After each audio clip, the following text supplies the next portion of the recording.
이 할망구 어머니가 오래 살면 우린 평생 이 고생이야. 건물도 땅도 전부 자기 소나기에 쥐고선 한 푼도 안 내놓잖아. 나 이런 가난한 인생 더는 못 버텨. 민석 씨도 마찬가지야. 그 한의원 건물 팔면 빚도 갚고 새 아파트에 들어가고 우리도 사람답게 살 수 있어.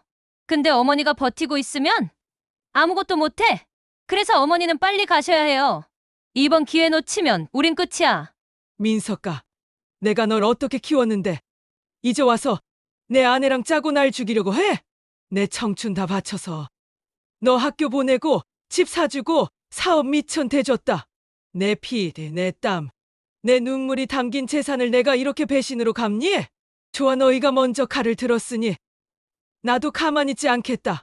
내가 가진 모든 걸 걸고 너희 인생을 송두리째 무너뜨려 주마. 용서? 그런 건 없다. 이제 전쟁이다. 구독, 좋아요, 알림 설정은 무료입니다. 오늘도 한 번만 눌러주시면 가슴 저린 사연을 놓치지 않을 거예요. 드라마 제작에도 큰 힘이 됩니다. 혹시 이 이야기 어디서 시청하고 계신가요? 지역 이름이나 어느 장소 댓글로 남겨주시면 반갑게 인사드리겠습니다. 그리고 알림 설정 해놓으시면 매일 신선하고 재미있는 이야기를 제일 먼저 들으실 수 있습니다. 감사합니다. 그럼 오늘 사연 시작하겠습니다. 전남 순천 시내 중심가에 자리한 오래된 한의원 건물 앞으로 봄바람이 살랑살랑 불어왔습니다. 건물 2층 창문 너머로는 70세 김영선이 차분한 표정으로 아래쪽을 내려다보고 있었죠. 40년이라는 긴 세월 동안 이 자리에서 수많은 환자들을 돌봐왔던 한의원을 은퇴한 지도 벌써 3년이 지났습니다. 영선은 아침 일찍 일어나 창문을 열고 신선한 공기를 마시는 것이 일과였습니다. 건물 1층에서 올라오는 커피 향과 함께 하루가 시작되죠. 그곳은 이제 젊은 부부가 운영하는 작은 카페가 되어 있었고 3층은 미술학원에 세를 주며 조용한 노년을 보내고 있었습니다.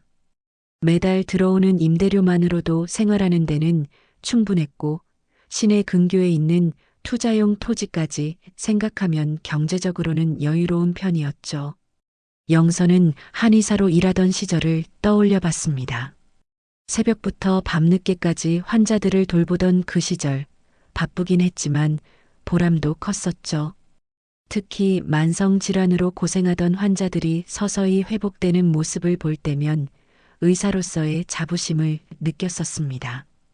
침술과 한약으로 사람들의 아픔을 달래주던 그 손길이 이제는 차 한 잔을 우려내는 일에만 쓰이고 있었지만 그 시절의 기억들은 여전히 선명했습니다.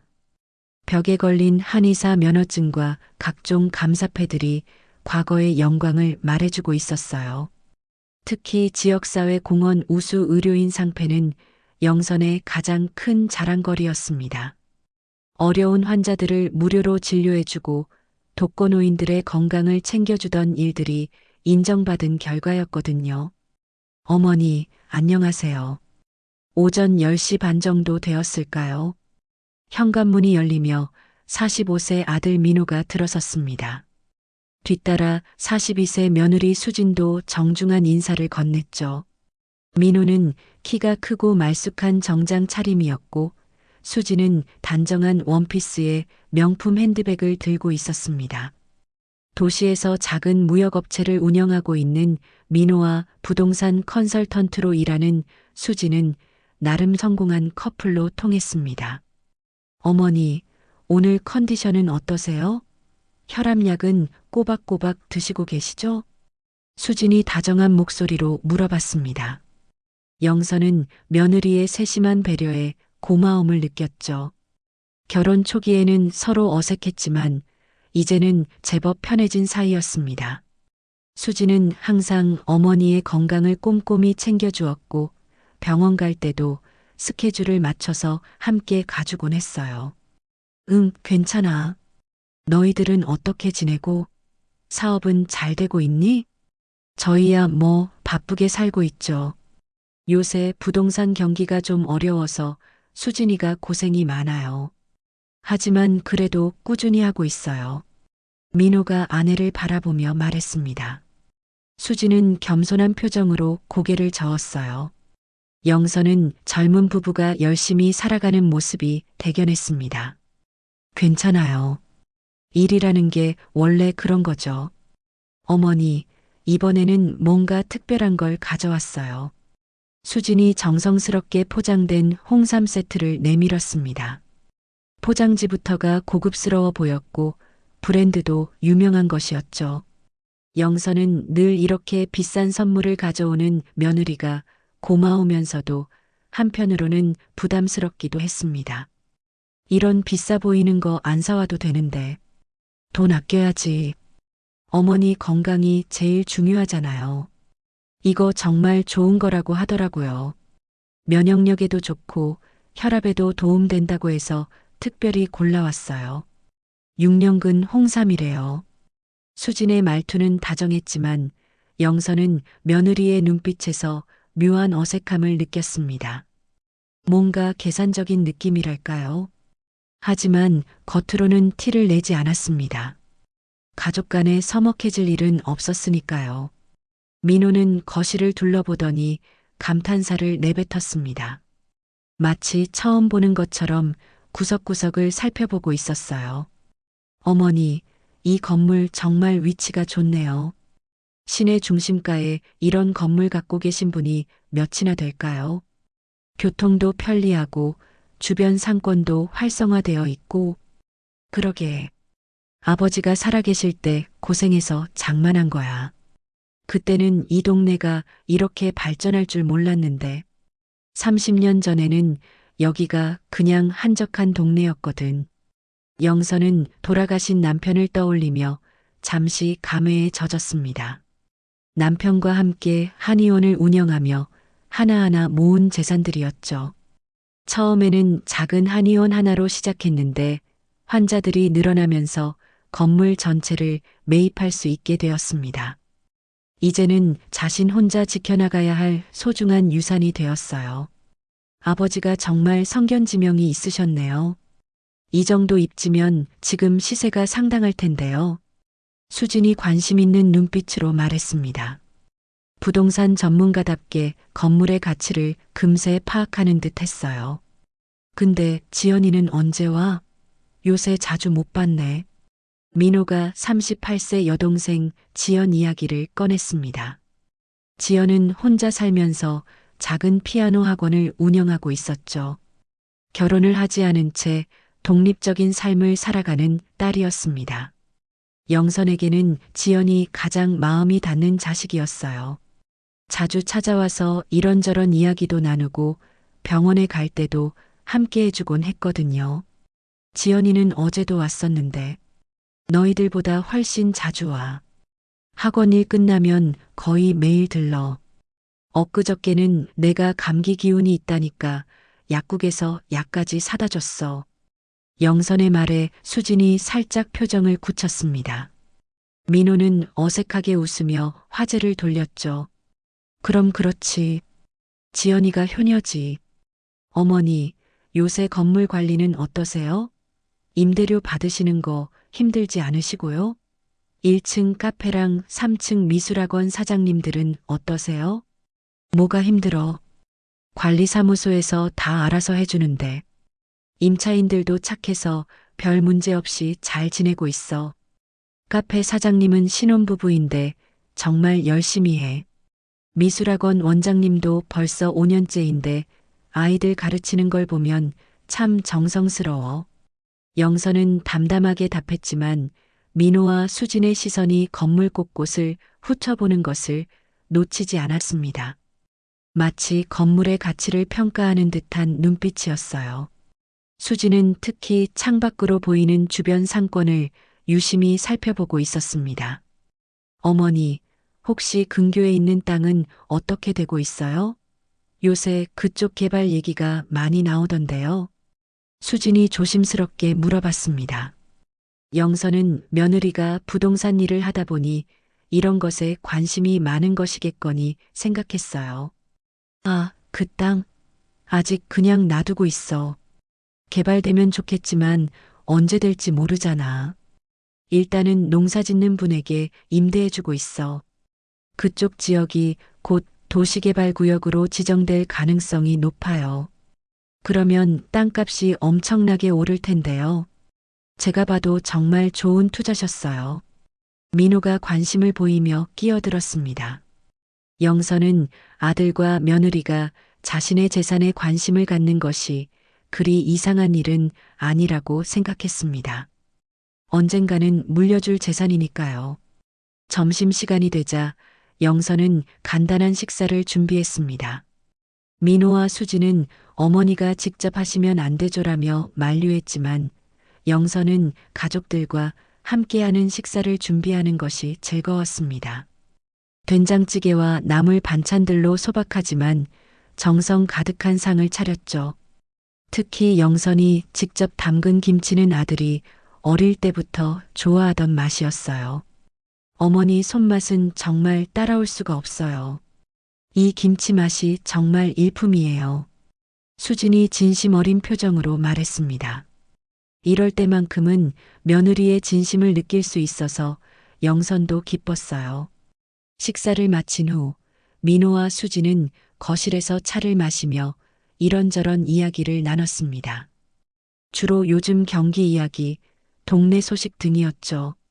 영선은 아들 부부와 함께하는 이런 시간들이 소중했습니다. 혼자 지내는 시간이 많다 보니 가족들이 찾아오는 날은 집안이 활기차졌거든요. 오후 늦게 아들 부부가 돌아간 후 영선은 혼자 차를 마시며 창밖을 바라봤습니다. 이 건물과 근교의 토지는 자신이 평생 모은 재산이자 자식들에게 남겨줄 마지막 유산이었죠. 하지만 아직은 자신의 든든한 노후 보장이기도 했습니다. 혼자 지내는 노년에 경제적 걱정 없이 살 수 있다는 것이 얼마나 큰 축복인지 잘 알고 있었거든요. 영선은 남편과 함께 일궈온 이 모든 것들을 지켜나가야 한다는 사명감을 느꼈습니다. 이틀 후 저녁, 영선은 지연과 함께 간단한 저녁 식사를 하고 있었습니다. 지연은 피아노 학원 일을 마치고 어머니를 찾아온 것이었죠. 모녀는 평소처럼 하루 있었던 일들을 나누며 편안한 시간을 보내고 있었어요. 엄마, 학원에 새로운 아이가 들어왔는데 정말 재능이 있어 보여요. 손가락이 길고 감각도 좋고. 지연이 밝은 표정으로 말했습니다. 영선은 딸이 자신의 일에 열정을 갖고 있는 모습이 보기 좋았어요. 비록 결혼을 하지 않았지만 지연만의 방식으로 행복하게 살아가고 있다는 것을 알 수 있었거든요. 그래, 그럼 잘 가르쳐줘야겠네. 너도 어릴 때 피아노 배우더니 이렇게 가르치는 일까지 하게 되다니. 엄마가 어릴 때부터 음악을 좋아하게 해주셔서 가능한 일이죠. 그때 현관문에서 노크 소리가 들렸습니다. 영선이 문을 열어보니 민호와 수진이 서 있었어요. 평소보다 늦은 시간이라 조금 의외였죠. 어머니, 안녕하세요. 지연아, 너도 왔구나. 민호가 인사를 건넸습니다.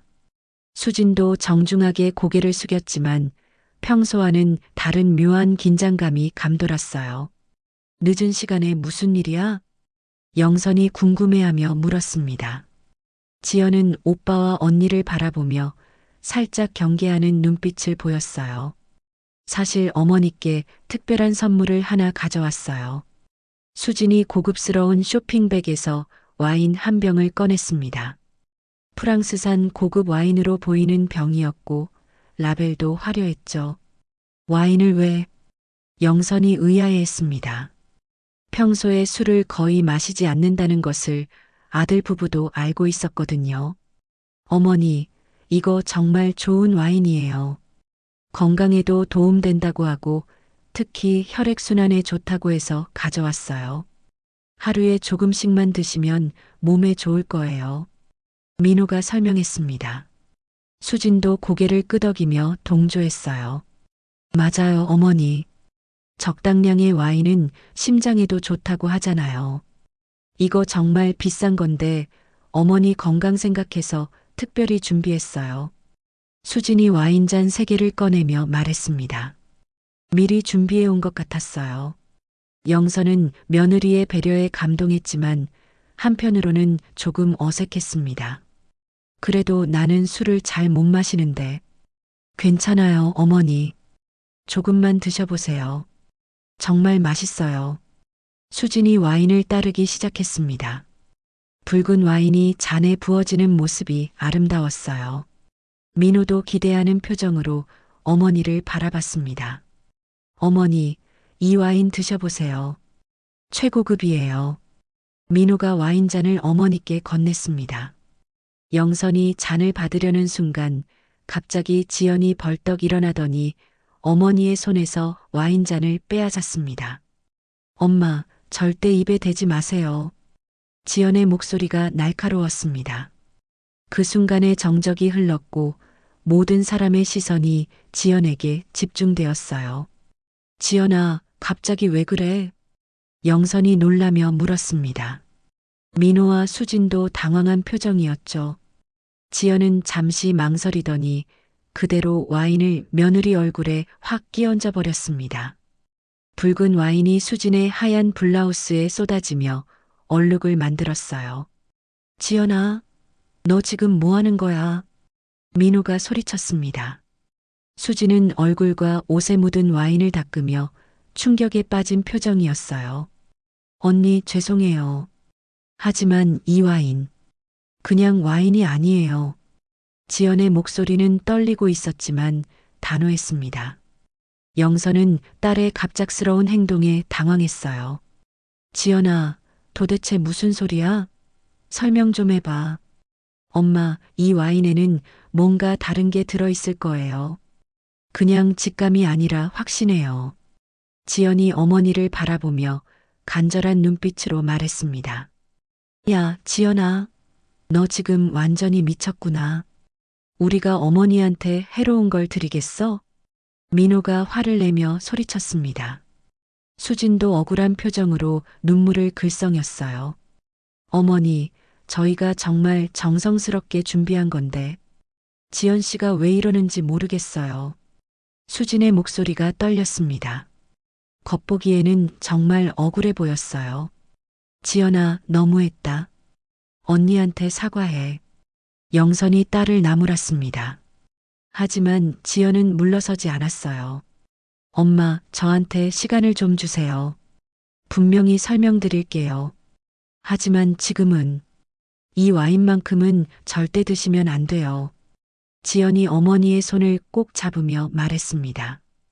그 진절머리 나는 표정에 영선도 잠시 말을 잃었어요.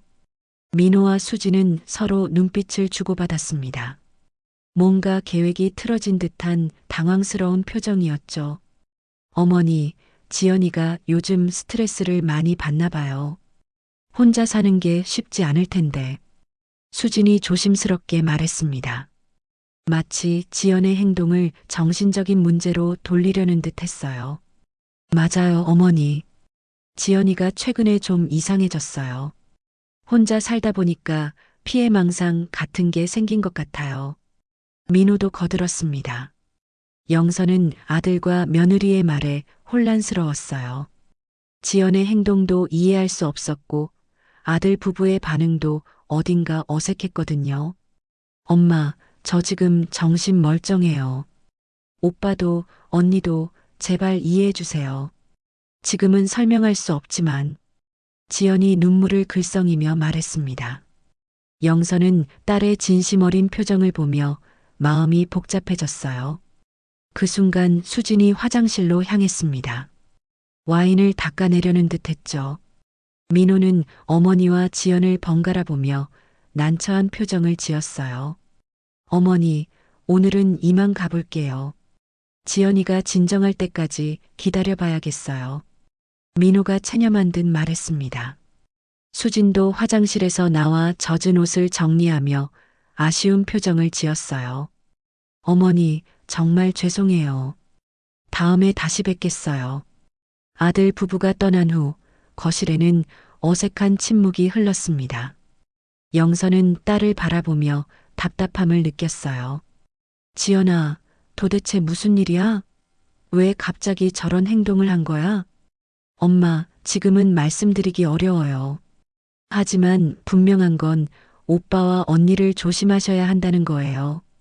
지연의 말에 영선은 더욱 혼란스러웠습니다.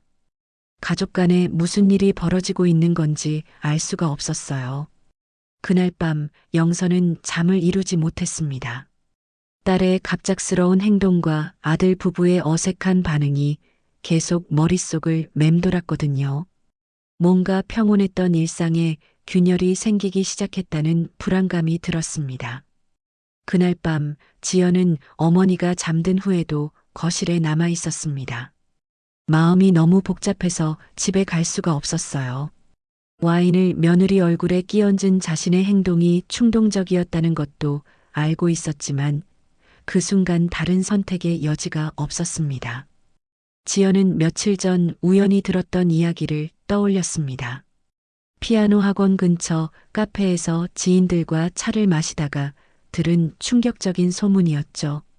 부동산 업계에서 일하는 지인이 술자리에서 흘린 말이었는데 최근에 어떤 부동산 컨설턴트가 상속 문제를 해결하는 과정에서 의심스러운 방법을 썼다는 이야기였습니다. 요즘 상속받을 재산이 많은 어르신들 타겟으로 한 사기가 늘고 있대. 특히 술이나 음료의 수면제 같은 걸 타서 정신을 흐리게 한 다음에 서류에 서명받는 수법이 유행한다더라고. 그 지인의 말이 귓가에 맴돌았습니다. 그때는 그냥 무서운 세상 이야기려니 했는데 며느리 수진의 직업이 부동산 컨설턴트라는 것을 생각하니 섬뜩했어요. 다음 날 아침 영선은 평소보다 늦게 일어났습니다. 어젯밤 일로 인해 잠을 제대로 이루지 못했거든요. 지연은 어머니가 일어나기를 기다리며 조심스럽게 말을 꺼냈습니다. 엄마, 어젯밤 일 때문에 할 말이 있어요. 지연아, 내가 왜 그랬는지 정말 이해가 안 돼. 아무리 그래도 언니 얼굴에 와인을 끼얹다니. 영선의 목소리에는 실망감이 배어 있었습니다. 지연은 어머니의 마음을 이해했지만 진실을 말해야겠다고 결심했어요. 엄마, 새언니를 조심하셔야 해요. 최근에 부동산 업계에서 안 좋은 소문이 돌고 있어요. 무슨 소문? 어르신들 상속 재산을 노리고 술이나 음료에 약을 타는 수법이 늘고 있다는 거예요. 의식을 흐리게 한 다음에 재산 관련 서류에 서명받는 거죠. 영선은 딸의 말에 충격을 받았습니다. 하지만 동시에 믿기 어렵다는 생각도 들었어요. 지연아, 그런 일반적인 얘기로 수진이를 의심하는 거야? 그건 너무 심한 거 아니니? 엄마, 저도 처음엔 그냥 넘어가려고 했어요. 하지만 어제 와인을 가져온 타이밍이 너무 이상했어요. 평소에 술 안 드신다는 걸 아는데 갑자기 건강에 좋다며 와인을? 지연의 말에 영선도 잠시 생각에 잠겼습니다. 확실히 어제 상황이 조금 어색하긴 했어요. 오후가 되자 민호가 혼자 찾아왔습니다.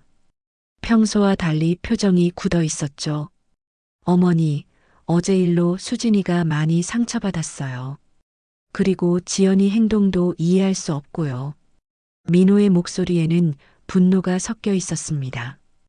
영선은 아들의 마음도 이해했어요. 민호야, 지연이도 나름대로 이유가 있었을 거야. 무슨 이유죠? 수진이가 어머니한테 뭘 잘못했다고 그런 모욕을 줬어요? 우리가 어머니를 얼마나 정성스럽게 모시는데. 민호가 목소리를 높였습니다. 그런 아들의 모습이 영선에게는 낯설었어요.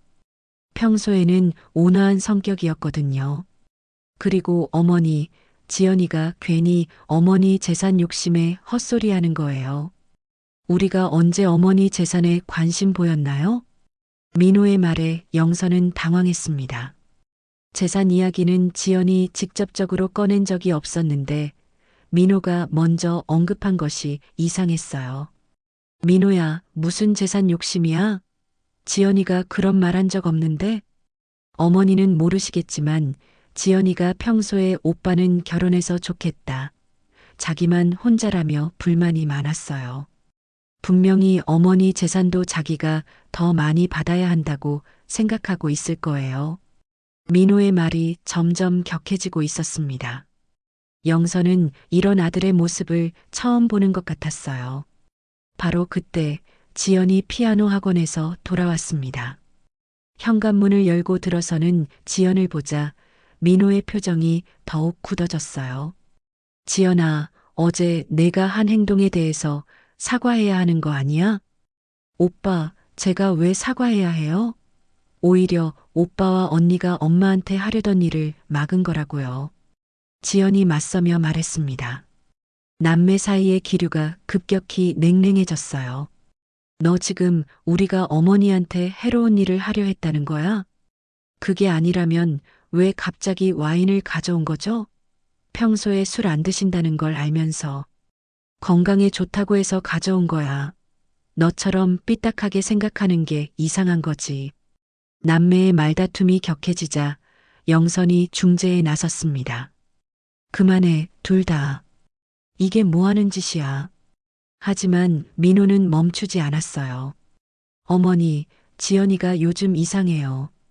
혼자 살면서 스트레스 받고 피해망상까지 생기는 것 같아요.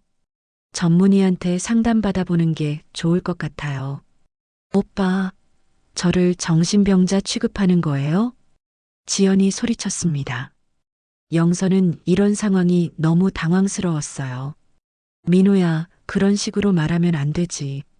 어머니, 객관적으로 생각해 보세요. 정상적인 사람이 별다른 이유도 없이 와인을 사람 얼굴에 끼얹나요? 민호의 말에 영선도 할 말이 없었습니다. 확실히 지연의 행동이 충동적이었던 것은 사실이었거든요. 그때 지연이 가방에서 무언가를 꺼냈습니다. 작은 녹음기였어요. 오빠, 이거 들어보시겠어요? 지연이 녹음기의 재생 버튼을 눌렀습니다. 곧 수진의 목소리가 들려왔어요. 요즘은 술에 약을 타는 방법이 가장 확실해. 몇 방울만 떨어뜨리면 정신이 흐려지거든. 그때 서류에 서명받으면 끝이야. 녹음 내용을 들은 민호의 얼굴이 하얗게 변했습니다. 영선도 충격에 말을 잃었어요. 이게 뭐야? 영선이 떨리는 목소리로 물었습니다. 며칠 전에 언니가 부동산 업계 지인과 통화하는 걸 우연히 들었어요. 혹시나 해서 녹음해뒀는데 지연의 설명에 민호는 변명할 말을 찾지 못했습니다. 수진의 목소리가 너무나 선명하게 들렸거든요. 이건 오해야. 수진이가 다른 사건 이야기하는 거였을 거야. 민호가 억지로 변명했지만 목소리에 확신이 없었어요. 영선은 며칠 전부터 느꼈던 이상한 기분들이 하나씩 맞아떨어지는 것을 느꼈습니다. 아들 부부가 건물과 토지에 유독 관심을 보이던 것, 갑자기 와인을 가져온 것, 지연의 극단적인 반응까지. 민호야, 너희들이 정말. 영선의 말이 끝나기 전에 민호가 서둘러 일어났습니다. 어머니, 오해예요. 수진이한테 직접 물어보고 다시 와서 설명드릴게요. 민호는 그렇게 말하고는 급하게 집을 나갔습니다. 뒤에 남은 영선과 지연은 한동안 말없이 서로를 바라봤어요. 엄마 믿어주셔서 고마워요. 지연이 어머니의 손을 잡으며 말했습니다. 영선은 아직도 모든 상황이 믿어지지 않았지만 딸이 자신을 지키려 했다는 것은 분명히 느낄 수 있었습니다. 민호가 집을 나간 후 며칠 동안 영선은 마음의 평정을 찾기 어려웠습니다. 40년 넘게 쌓아온 가족에 대한 신뢰가 흔들리기 시작했거든요. 지연이 들려준 녹음 내용이 계속 머릿속을 맴돌았고 그동안 아들 부부의 행동들을 되돌아보게 되었어요. 엄마, 오늘 건물 관리사무소에서 연락 왔어요. 지연이 심각한 표정으로 말했습니다. 영선은 딸의 표정에서 또 다른 문제가 생겼다는 것을 직감했어요. 무슨 일이야? 관리소장님이 이상한 일이 있다고 하시더라고요. 새언니가 며칠 전에 혼자 와서 건물 관련 서류들을 요청했다고 해요. 영선의 얼굴이 굳어졌습니다. 수진이 자신의 허락도 없이 건물 서류를 요청했다는 것이 이해되지 않았어요. 어떤 서류? 등기부등본이랑 건물 시세 관련 자료들이요. 관리소장님이 어머니께 확인받고 드리겠다고 했는데 언니가 급한 일이라면서 굳이 말씀드리지 말라고 했대요. 지연의 말에 영선은 분노가 치밀어 올랐습니다. 자신의 재산에 대한 정보를 몰래 수집하려 했다는 것이 믿어지지 않았어요. 그 외에도 이상한 게 더 있어요. 지연이 가방에서 서류 뭉치를 꺼냈습니다. 어제 시청에 갔는데 근교에 있는 엄마 땅 관련해서 개발 계획 문의가 들어왔다고 하더라고요. 문의자가 누군지 알아봤는데 설마 네, 새언니였어요. 자기가 토지 소유주의 며느리라면서 개발 가능성과 보상금 규모를 문의했다고 해요. 영선은 충격에 말을 잃었습니다. 수진이 자신 몰래 이런 일들을 벌이고 있었다는 사실이 너무나 배신감으로 다가왔어요. 엄마, 이것만이 아니에요. 지연이 더 심각한 표정을 지었습니다. 제가 변호사 친구한테 상담받아 봤는데 최근에 고령자 재산 관련 사기 사건들이 급증하고 있다고 해요. 특히 가족이나 친척이 공모해서 벌이는 경우가 많다고 하더라고요. 영선은 딸의 말을 들으며 온몸에 소름이 돋았습니다. 자신이 그런 사기의 표적이 될 수 있다는 생각을 해본 적이 없었거든요. 그 변호사 친구가 조언해 준 게 있어요. 혹시 모르니까 모든 재산을 신탁으로 묶어두는 게 좋겠다고 하더라고요. 그러면 본인의 동의 없이는 절대 처분할 수 없으니까요. 지연의 제안에 영선은 깊은 고민에 빠졌습니다. 아직까지는 아들을 완전히 의심하고 싶지 않았거든요. 그때 현관에서 노크 소리가 들렸습니다. 영선이 문을 열어보니 민호와 수진이 서 있었어요. 며칠 만에 보는 며느리의 얼굴에는 평소의 밝음이 사라져 있었습니다. 어머니, 안녕하세요. 수진이 조심스럽게 인사했습니다. 민호도 어색한 표정이었어요. 어머니, 지난번 일로 수진이가 많이 상처받았지만 그래도 사과드리러 왔어요. 민호가 말했지만 영선은 더 이상 아들 부부를 예전처럼 볼 수 없었습니다. 수진아, 건물 관리사무소에 다녀온 이야기 좀 들었는데 영선이 직설적으로 물었습니다. 수진의 얼굴이 순간 굳어졌어요. 아, 그게 어머니께 좋은 투자 정보를 드리려고 시세를 알아본 거였어요. 수진이 당황하며 변명했습니다. 그럼 시청에는 왜 갔니? 내 땅 개발 관련해서 문의했다면서? 영선의 추궁에 수진은 말을 잇지 못했습니다. 민호도 아내를 바라보며 놀란 표정이었어요. 수진아, 너 정말 그랬어? 여보, 그게 저도 어머니 재산 가치가 얼마나 되는지 궁금해서. 수진의 변명은 점점 궁색해졌습니다. 아니, 그럼 나한테 먼저 물어봤어야 하는 거 아니야? 왜 몰래 알아보는 거야? 영선의 목소리가 높아졌습니다. 그동안 쌓였던 의심과 분노가 터져나오기 시작했어요. 어머니, 저희가 어머니 재산에 관심을 갖는 건 당연한 거 아닌가요? 언젠가는 물려받을 거잖아요. 민호가 끼어들었습니다. 하지만 그 말이 오히려 영선의 분노를 더욱 키웠어요. 민호야, 내가 아직 죽지도 않았는데 벌써 내 재산 계산하고 있었구나? 그런 뜻이 아니에요, 어머니. 하지만 지연이가 계속 우리를 의심하게 만드니까. 민호가 여동생을 탓하려 하자 지연이 참지 못하고 나섰습니다. 오빠, 새언니가 한 일들이 정상적으로 보여요? 엄마 몰래 건물 정보 알아보고 땅 개발 문의하고 그러고도 우리가 의심받는 게 억울하다고 하세요? 지연아, 너도 참 대단하다.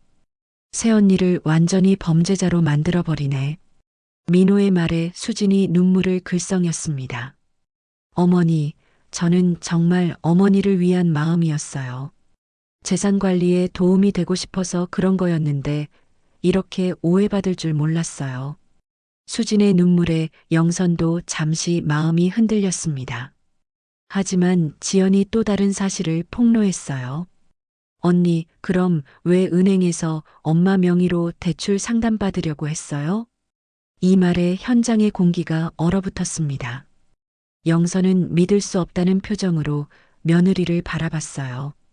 지연아, 그건 또 어떻게 알았어? 민호가 당황해서 물었습니다. 은행에서 일하는 친구가 있어요. 우연히 어머니 이름이 대출 상담 목록에 있는 걸 봤다고 하더라고요. 신청자는 며느리라고 되어 있었고요. 수진의 얼굴이 하얗게 변했습니다. 그건 혹시 모를 상황에 대비해서 알아본 거였어요. 어머니가 급하게 돈이 필요하실 수도 있잖아요. 수진아, 그런 일은 필요하면 내가 직접 하는 거야. 당신이 내가 내 명의로 대출 상담을 받아? 영선의 목소리가 차갑게 변했습니다. 이제는 더 이상 참을 수 없었어요. 어머니, 저희는 정말 어머니를 위한 마음이었어요. 민호가 애원하듯 말했지만 영선은 이미 마음을 굳혔습니다. 민호야, 수진아. 오늘부터 내 재산에 관한 어떤 일도 너희 손으로 하지 마. 그리고 당분간은 오지도 마. 영선의 단호한 말에 아들 부부의 얼굴이 굳어졌습니다. 어머니, 그럼 정말 지연이 말만 믿으시는 거예요? 믿을 만한 근거들이 너무 많이 나왔어. 이제는 너희를 예전처럼 신뢰할 수가 없다. 민호와 수지는 서로 눈빛을 주고받았습니다. 뭔가 계획이 완전히 틀어진 듯한 절망적인 표정이었어요. 어머니, 후회하실 거예요. 지연이가 어머니를 완전히 고립시키려고 하는 거라고요. 수진이 마지막으로 협박하듯 말했습니다. 하지만 영선은 더 이상 흔들리지 않았어요. 나가. 당분간 얼굴 보기 싫어. 아들 부부가 떠난 후 영선은 지연과 함께 앉아 깊은 한숨을 쉬었습니다. 엄마, 힘드시죠? 응, 하지만 내가 지켜줘서 다행이야. 정말 위험할 뻔했구나. 영선은 이제야 상황의 심각성을 깨달았습니다. 가족이라는 이름으로 자신을 속이려 했던 아들 부부의 계획이 얼마나 치밀했는지 알 수 있었어요. 아들 부부와의 대립이 본격화된 지 일주일이 지났습니다. 영선은 지연과 함께 변호사를 만나 재산 보호 방안을 상의하고 모든 재산을 신탁으로 묶는 절차를 밟고 있었어요. 하지만 마음 한편으로는 여전히 아들에 대한 그리움과 죄책감이 남아 있었습니다. 엄마, 오늘 혈압약 드셨어요? 지연이 어머니의 컨디션을 살피며 물었습니다. 최근 스트레스로 인해 영선의 혈압이 불안정해졌거든요. 응, 아침에 먹었어. 그런데 요새 약 효과가 예전 같지 않은 것 같아. 영선이 걱정스러운 표정으로 말했습니다. 평소 복용하던 혈압약을 먹어도 어지럼증이 계속 있었어요. 그럼 병원에 가서 처방을 바꿔받으시는 게 좋겠어요. 그래야겠다. 내일 병원 예약을 잡아볼게. 그런데 그날 오후 영선에게 이상한 증상이 나타나기 시작했습니다. 평소보다 심한 어지럼증과 함께 메스꺼움까지 느껴졌어요. 지연이 학원에 있는 동안 혼자 집에 있던 영선은 갑자기 몸에 힘이 빠지면서 소파에 주저앉았습니다. 이상하네. 약을 바꿔서 그런가? 영선은 약통을 확인해 봤습니다. 평소 복용하던 혈압약과 모양은 같았지만 뭔가 다른 느낌이 들었어요. 약의 색깔이 미묘하게 다른 것 같았거든요. 저녁이 되어 지연이 돌아왔을 때 영선은 이미 침대에 누워 있었습니다. 엄마, 어디 아프세요? 지연이 급하게 어머니께 다가갔습니다. 영선의 얼굴이 평소보다 창백해 보였어요. 몸이 좀 이상해. 혈압약을 먹었는데 오히려 더 어지러워. 약을 보여주세요. 지연이 약통을 받아 자세히 살펴봤습니다. 겉보기에는 평소 약과 같아 보였지만 뭔가 의심스러웠어요. 엄마, 이 약 언제부터 드셨어요? 며칠 전부터인가? 기존 약이 떨어져서 새로 받아온 거야. 누가 받아왔어요? 민호가. 내가 병원 가기 힘들다고 하니까 대신 받아다 줬어. 지연의 표정이 굳어졌습니다. 민호가 가져온 약을 먹은 후부터 어머니의 컨디션이 나빠졌다는 것이 우연의 일치일 리 없었어요. 엄마, 이 약 지금 당장 그만 드세요. 내일 아침에 병원에 가서 확인해 봐야겠어요. 왜? 설마 민호가 이상한 약을. 영선도 점차 의심이 들기 시작했습니다. 아들이 가져온 약을 먹은 후부터 몸이 이상해졌다는 것이 단순한 우연일까요? 다음 날 아침 지연은 어머니와 함께 병원에 갔습니다. 의사는 영선이 가져온 약을 보더니 의아한 표정을 지었어요. 어르신, 이 약은 제가 처방해 드린 것이 아닙니다. 의사의 말에 영선과 지연은 충격을 받았습니다. 그럼 이게 뭔가요? 성분을 분석해봐야 정확히 알겠지만 겉보기로는 수면제 계열 같습니다. 혈압약과 비슷하게 만들어진 것 같네요. 의사의 진단에 지연은 분노가 치밀어 올랐습니다. 민호가 정말로 어머니를 속여서 이상한 약을 먹였다는 것이 확인된 거였어요. 의사 선생님, 이런 약을 계속 먹으면 어떻게 되나요? 혈압 환자가 수면제를 지속적으로 복용하면 매우 위험합니다. 의식 저하는 물론이고 심할 경우 생명까지 위험할 수 있어요. 병원에서 돌아온 후 지연은 어머니와 함께 심각한 대화를 나눴습니다. 엄마, 이제 확실해졌어요. 오빠가 정말로 엄마를 해치려 했던 거예요. 영선은 아직도 믿기 어렵다는 표정이었습니다. 자신이 낳아 기른 아들이 어머니를 해치려 했다는 사실이 받아들여지지 않았어요. 그럼 민호가 정말로 나를. 엄마, 더 이상 망설이시면 안 돼요. 지금 당장 경찰에 신고해야 해요. 하지만 영선은 고개를 저었습니다. 지연아, 아직은. 한 번만 더 기회를 줘보자. 엄마, 지금이 어떤 상황인지 아세요? 오빠가 엄마를 의식불명으로 만들려고 했던 거라고요. 지연이 절망적인 목소리로 말했습니다. 어머니가 아직도 아들을 포기하지 못하는 것이 안타까웠어요. 바로 그때 현관문이 열리는 소리가 들렸습니다. 민호와 수진이 예고 없이 찾아온 것이었어요. 하지만 이번에는 그들만 온 것이 아니었습니다. 정장을 입은 중년 남성이 함께 왔었거든요. 어머니, 안녕하세요. 민호가 평소와 달리 격식을 차린 목소리로 인사했습니다. 이분은 김 변호사님이고요. 어머니 재산 관리에 대해 상의 드리러 왔어요. 영선과 지연은 갑작스러운 상황에 당황했습니다. 아들 부부가 변호사까지 데리고 온 것이 심상치 않았어요. 무슨 상해? 영선이 경계하며 물었습니다. 어머니, 최근에 건강이 많이 안 좋으신 것 같아서요. 만에 하나 응급 상황이 생기면 재산 관리에 문제가 생길 수 있잖아요. 수진이 나서서 말했습니다. 마치 어머니의 건강을 걱정하는 효부인 것처럼 연기하고 있었어요. 그래서 미리 재산관리 위임장을 작성해 두시는 게 좋겠다고 생각해서 변호사님께 부탁드렸어요. 김 변호사가 서류가 든 가방을 열며 말했습니다. 어르신, 간단한 절차입니다. 만약의 상황에 대비해서 아드님께 재산관리 권한을 위임하는 서류예요. 지연이 즉시 반대했습니다. 잠깐요, 엄마는 아직 건강하신데 왜 갑자기 이런 서류를? 지연아, 어머니가 어제도 몸이 안 좋으셨잖아.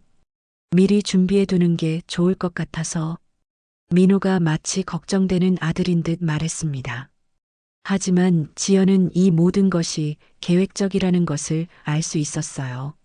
어머니, 어제 몸이 안 좋으셨던 이유를 아세요? 지연이 어머니를 바라보며 의미심장하게 말했습니다.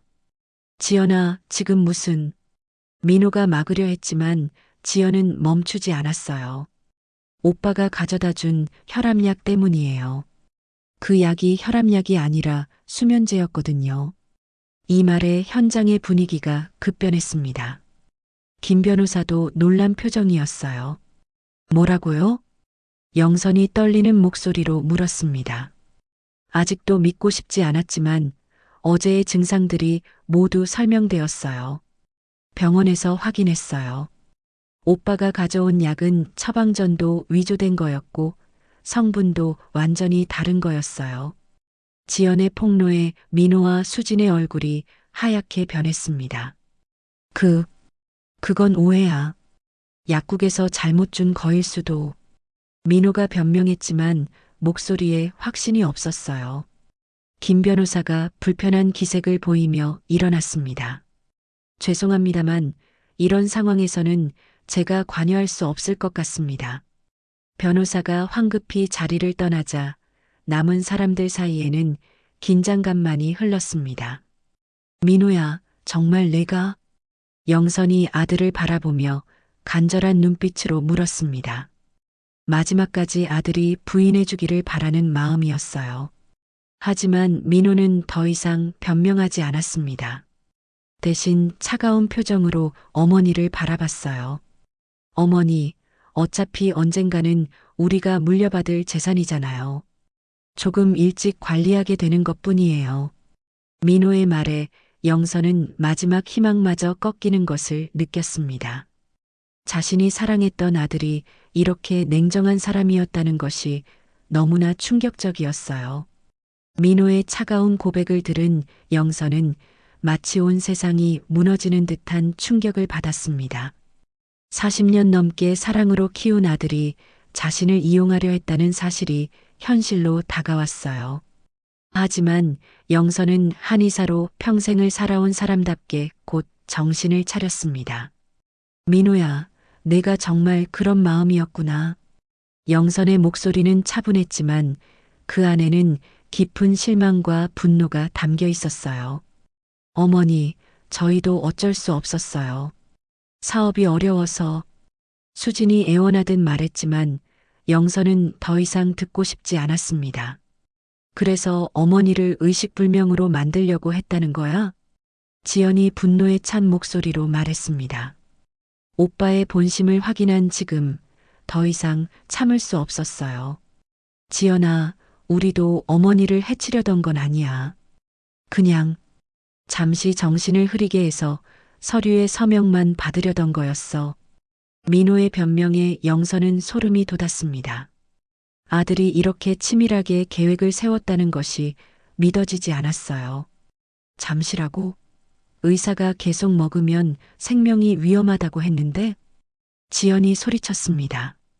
그때까지 갈 생각은 없었어. 서류만 받으면 바로 원래대로 돌릴 생각이었다고. 수진이 떨리는 목소리로 말했습니다. 하지만 그 말조차 진실인지 의심스러웠어요. 영선은 깊은 숨을 쉬며 마음을 정리했습니다. 이제는 결단을 내려야 할 시간이었어요. 민호야, 수진아. 이제 정말 끝이다. 내가 너무 순진했구나. 어머니, 저희가 잘못했어요. 다시는 이런 일 없을 테니까 용서해 주세요. 민호가 무릎을 꿇으며 빌었습니다. 하지만 영선의 마음은 이미 굳어져 있었어요. 용서? 내가 나한테 독을 먹였는데? 독이 아니라 수면제였어요. 정말 어머니를 해치려던 건 아니었다고요.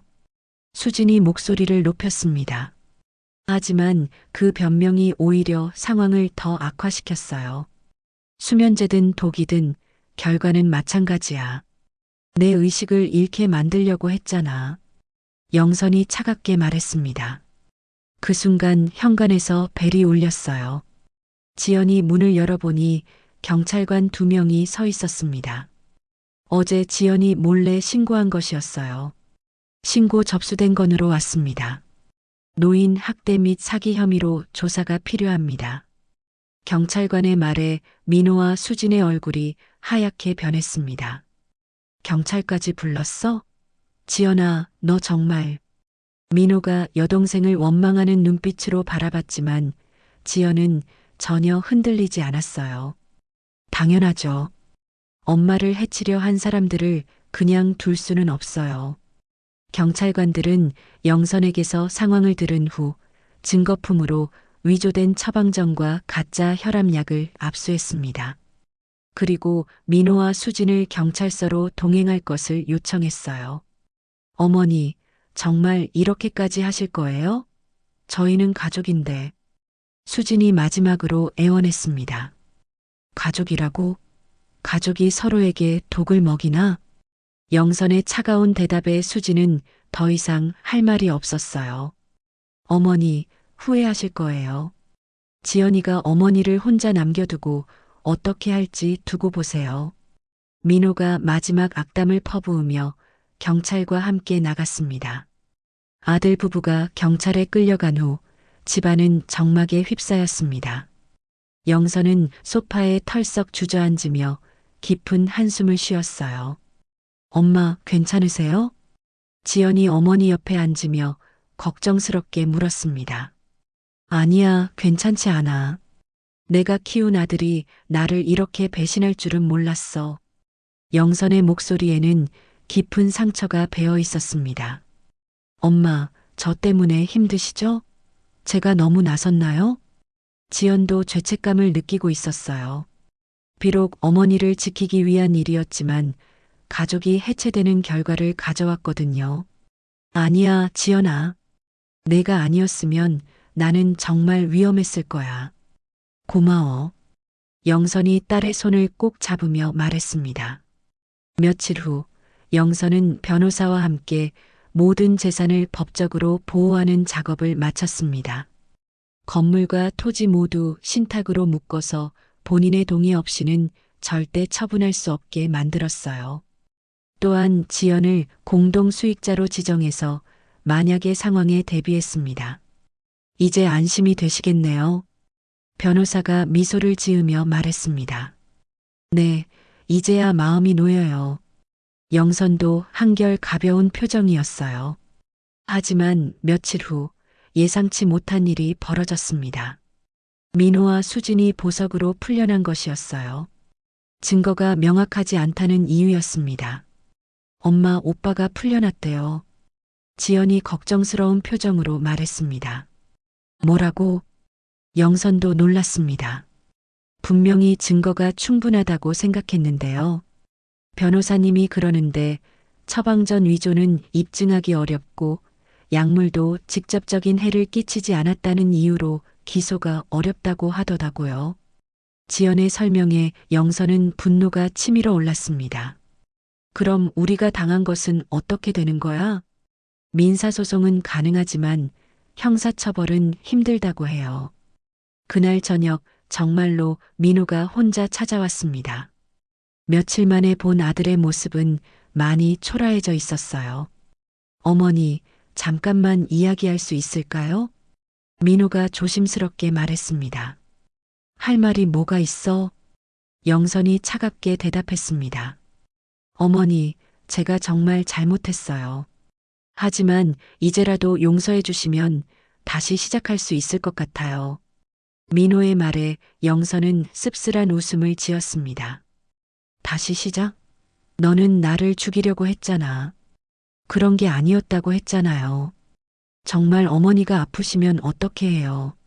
민호가 억지로 눈물을 짜내며 말했습니다.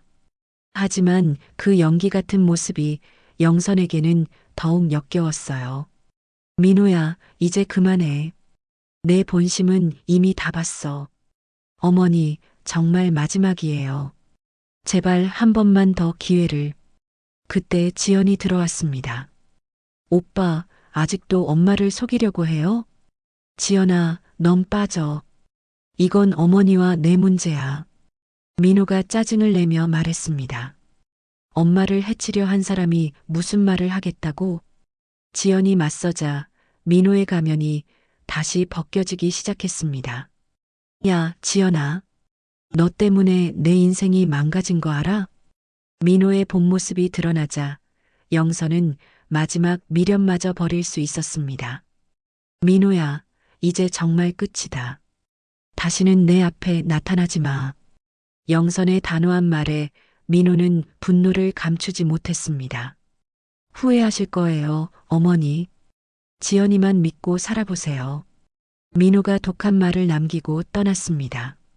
영선은 이제야 진짜 마음의 정리가 끝났다고 느꼈어요. 민호가 떠난 지 며칠 후 영선은 예상하지 못한 방문객을 맞았습니다. 동네 이장과 몇몇 주민들이 심각한 표정으로 찾아온 것이었어요. 영선 씨, 큰일 났습니다. 이장의 첫마디에 영선과 지연은 불안감을 느꼈습니다. 무슨 일인가요? 며느리분이 동네 사람들한테 이상한 소문을 퍼뜨리고 다니고 있어요. 영선 씨가 치매 기운이 있어서 딸이 재산을 가로채려 한다는 식으로요. 이장의 말에 영선은 분노가 치밀어 올랐습니다. 수진이 자신들의 잘못을 덮기 위해 거짓 소문을 퍼뜨리고 있었던 거예요. 그뿐만 아니라 근교 땅 주변 주민들한테도 찾아가서 곧 개발될 텐데 영선 씨가 정신이 이상해져서 방해하고 있다는 식으로 말하고 다녀요. 주민 중 한 명이 덧붙였습니다. 정말 파렴치한 사람들이네요. 지연이 붕괴하며 말했습니다. 더 심각한 건 시청에도 가서 영선 씨 딸이 어머니를 조종해서 개발 사업을 방해하고 있다고 신고했다는 거예요. 이장의 말에 영선은 어이가 없었습니다. 아들 부부가 이렇게까지 악질적일 줄은 몰랐어요. 이장님, 저희가 어떻게 해야 할까요? 일단 시청에 가서 정확한 상황을 설명하시는 게 좋겠어요. 그리고 동네 사람들한테도 진실을 알려야 하고요. 며칠 후 영선은 지연과 함께 시청을 방문했습니다. 개발과 담당자는 난처한 표정을 지었어요. 어르신, 최근에 따님께서 신고하신 분이 다시 오셔서 다른 이야기를 하시더라고요. 어떤 이야기요? 어르신이 치매 초기 증상이 있어서 정상적인 판단이 어렵다는 식으로요. 그래서 개발 동의를 받기 어렵다고 하시면서 법적 후견인을 세워야 한다고 주장하시더라고요. 담당자의 설명에 영선은 소름이 돋았습니다. 수진이 자신을 치매 환자로 만들어서 재산을 가로채려는 또 다른 계획을 세우고 있었던 거예요. 담당자님, 제가 지금 정상적으로 대화하고 있는데도 치매라고 보이세요? 영선이 또렷한 목소리로 물었습니다. 아니요, 전혀요. 하지만 그분이 의료진단서까지 가져오겠다고 하시더라고요. 가짜 진단서를 만들어 오겠다는 거네요. 지연이 분노하며 말했습니다. 영선은 더 이상 수수방관할 수 없다고 판단했습니다. 이제는 적극적으로 대응해야 할 때였어요. 담당자님, 제가 직접 모든 서류를 정리해서 가져오겠습니다. 그리고 이런 허위 신고에 대해서는 법적 대응을 하겠어요. 시청에서 돌아온 후 영선은 지연과 함께 반격 계획을 세웠습니다. 엄마, 이제는 우리가 먼저 공격해야 해요. 그래, 이제 참을 만큼 참았어. 영선의 목소리에는 결의가 서려 있었습니다. 다음 날 영선은 동네 주민들을 모두 불러 모았습니다. 이장을 통해 전달한 메시지는 간단했어요. 중요한 이야기가 있다는 것이었죠. 여러분, 제가 오늘 이렇게 자리를 마련한 이유가 있습니다. 영선이 마을회관에 모인 주민들 앞에서 차분하게 말을 시작했습니다. 최근에 제 며느리가 저에 대한 거짓 소문을 퍼뜨리고 있다는 얘기를 들었어요. 주민들이 술렁이기 시작했습니다. 제가 치매에 걸렸다거나 딸이 저를 조종한다거나 하는 말들 말입니다. 영선은 가방에서 서류 뭉치를 꺼냈습니다. 하지만 진실은 이렇습니다. 영선이 위조된 처방전과 가짜 혈압약 사진을 보여주었어요. 제 아들과 며느리가 저를 의식불명으로 만들려고 가짜 약을 먹였습니다. 목적은 제 재산을 가로채기 위해서였어요. 주민들이 놀라며 웅성거렸습니다. 그리고 이것은 며느리가 저 몰래 제 건물과 토지에 대해 알아본 증거들입니다. 영선이 은행 대출 상담 기록과 부동산 시세 조회 내역을 공개했어요. 마지막으로 이것을 들어보세요. 영선이 녹음기를 틀었습니다. 수진이 술에 약을 타는 방법이 가장 확실하다고 말하는 목소리가 선명하게 들렸어요. 주민들은 충격에 빠졌습니다. 그동안 수진이 퍼뜨린 거짓말과는 완전히 다른 진실이었거든요. 이제 여러분이 누구의 말이 진실인지 판단하시기 바랍니다. 영선의 발표가 끝나자 주민들은 분노했습니다. 저런 파렴치한 사람들이 있나? 어떻게 어머니한테 그런 짓을 할 수가 있어? 주민들의 반응은 압도적으로 영선을 지지하는 쪽이었어요. 바로 그날 오후 민호와 수진이 황급히 마을회관으로 찾아왔습니다. 주민들의 분노 어린 시선을 받으며 들어선 그들의 모습은 초라하기 그지없었어요. 어머니, 이게 무슨 짓이에요? 민호가 다급하게 물었습니다. 무슨 짓이라니? 진실을 말한 것뿐이야. 영선이 차갑게 대답했습니다. 어머니, 이렇게 되면 저희는 이 동네에서 살 수 없어요. 수진이 울먹이며 말했습니다. 그럼 안 살면 되지. 애초에 너희가 이런 짓을 안 했으면 될 일이었어. 영선의 단호한 말에 주민들이 박수를 쳤습니다. 그렇다. 영선 씨 말이 맞아. 저런 사람들은 이 동네에 있으면 안 돼. 주민들의 반응에 민호와 수진은 더 이상 버틸 수 없었어요. 어머니, 정말 이렇게 하실 거예요? 민호가 마지막으로 물었습니다. 응, 이렇게 할 거야. 그리고 앞으로도 계속 그럴 거고. 영선의 대답은 단호했습니다. 어머니, 후회하실 거예요. 수진이 악담을 퍼부으며 나가려 했지만 이장이 막아섰습니다. 잠깐 가기 전에 할 말이 있어요. 이장이 수진을 노려보며 말했습니다. 앞으로 이 동네에 얼씬도 하지 마세요. 그리고 다른 곳에서도 이런 짓 하지 말고요. 주민들도 야유를 보냈습니다. 맞아. 다시는 오지 마. 부끄러운 줄 알아야지. 결국 민호와 수진은 주민들의 야유를 받으며 쫓겨나듯 떠났습니다. 그들이 떠난 후 마을회관은 영선을 응원하는 분위기로 바뀌었어요. 영선 씨, 정말 고생 많으셨어요. 앞으로는 저희가 지켜드릴 테니까 걱정하지 마세요. 주민들의 따뜻한 위로에 영선은 눈물이 났습니다. 가족에게 배신당했지만 이웃들이 자신을 지켜줄 거라는 확신이 들었어요.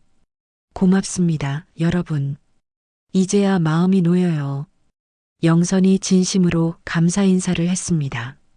저녁이 되어 집으로 돌아온 영선과 지연은 오랜만에 평온한 시간을 가졌습니다. 엄마, 오늘 정말 멋있으셨어요. 지연이 어머니를 자랑스러워하며 말했습니다. 나도 이제야 속이 시원해. 진실을 말하니까 이렇게 후련할 줄 몰랐어. 영선은 비로소 진정한 승리감을 느꼈습니다. 아들 부부의 음모를 완전히 무너뜨린 것이었어요. 영선이 주민들 앞에서 진실을 공개한 지 한 달이 지났습니다. 그동안 민호와 수지는 완전히 자취를 감췄고 동네는 다시 평온을 되찾았어요. 영선은 지연과 함께 새로운 일상을 만들어가고 있었습니다. 엄마, 오늘 시청에서 연락 왔어요. 지연이 밝은 표정으로 말했습니다. 무슨 연락? 근교 땅이 정식으로 도시개발구역에 포함됐다고 해요. 보상금도 예상보다 훨씬 많이 나올 것 같다고 하더라고요. 영선은 미소를 지었습니다. 아들 부부가 그렇게 탐냈던 재산이 정말로 큰 가치를 갖게 된 것이었어요. 그럼 수진이가 알아본 정보가 맞았던 거네.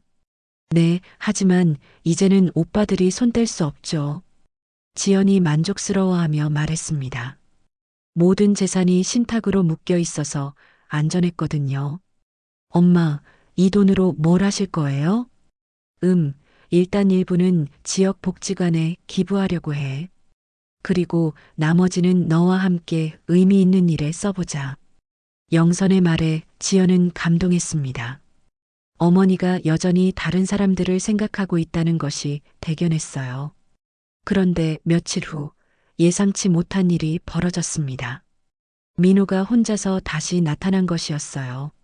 하지만 이번에는 예전과는 완전히 다른 모습이었습니다. 초라한 옷차림에 수척해진 얼굴이었죠. 어머니, 민호가 현관 앞에서 조심스럽게 불렀습니다. 영선은 문을 열어주었지만 집 안으로 들이지는 않았어요. 무슨 일이야? 어머니, 정말 죄송합니다. 제가 너무 큰 잘못을 저질렀어요. 민호가 무릎을 꿇으며 말했습니다. 하지만 영선의 표정은 차갑기만 했어요. 지금 와서 사과한다고 달라질 게 있어? 어머니, 수진이와 이혼했어요. 그리고 사업도 완전히 망했고요. 민호의 고백에 영선은 놀랐습니다. 하지만 동정심은 생기지 않았어요. 그래서 다시 시작하고 싶어요. 정말로 뉘우치고 있어요. 민호가 눈물을 흘리며 말했습니다. 하지만 영선은 더 이상 아들의 눈물에 흔들리지 않았어요. 민호야, 내가 나한테 한 일을 생각해봐. 어떻게 다시 믿을 수 있겠어? 어머니, 제가 정말 변했어요. 이번 일로 많은 걸 깨달았다고요. 민호가 간절하게 말했지만 영선의 마음은 이미 굳어져 있었습니다. 변했다고? 내가 나를 죽이려고 했다는 걸 잊었니?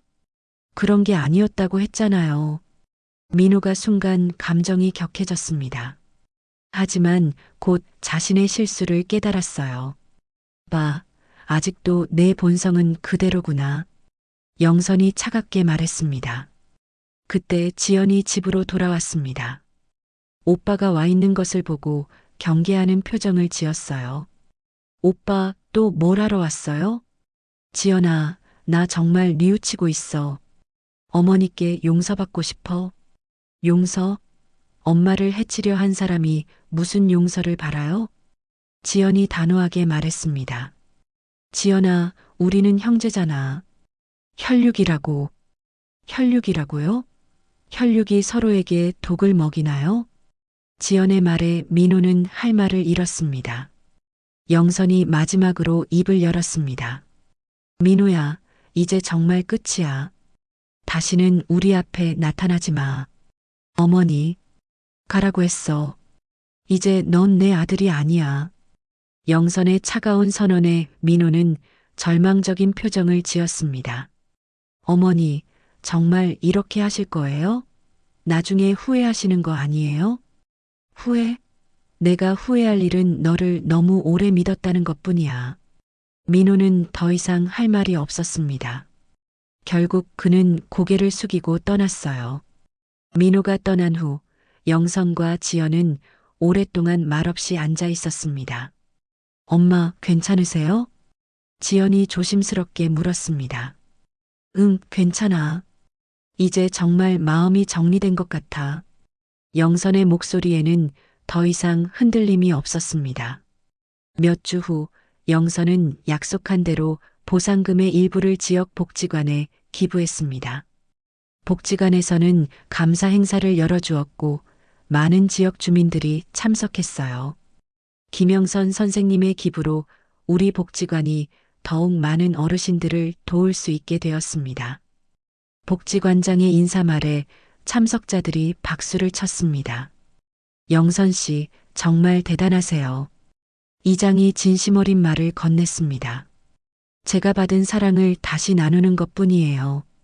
영선이 겸손하게 답했습니다. 행사가 끝난 후 영선과 지연은 한의원 옆에 새로 문을 연 작은 카페에 앉았습니다. 1층 임차인이 운영하는 곳이었는데 아늑하고 따뜻한 분위기였어요. 엄마, 이제 정말 평온해 보이세요. 지연이 어머니를 바라보며 말했습니다. 그래, 오랜만에 마음이 편해. 그동안 얼마나 불안했는지 몰라. 영선이 차를 마시며 창밖을 바라봤습니다. 건물 앞으로 지나가는 사람들의 모습이 평화로워 보였어요.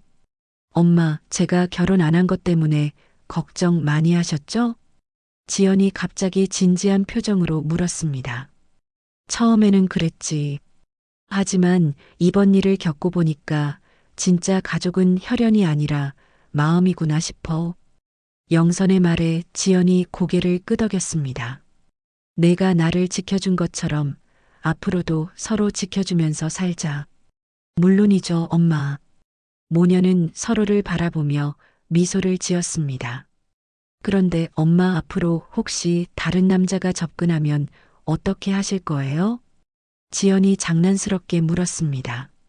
뭐, 이 나이에 무슨 남자야? 영선이 웃으며 말했습니다. 요즘은 70대도 연애하는 시대라고 하던데요. 그런 건 관심 없어. 나는 너랑 이렇게 살 거야. 영선이 딸의 손을 꼭 잡으며 말했습니다. 해가 저물어가는 카페 창가에서 영선은 지나온 일들을 되돌아봤습니다.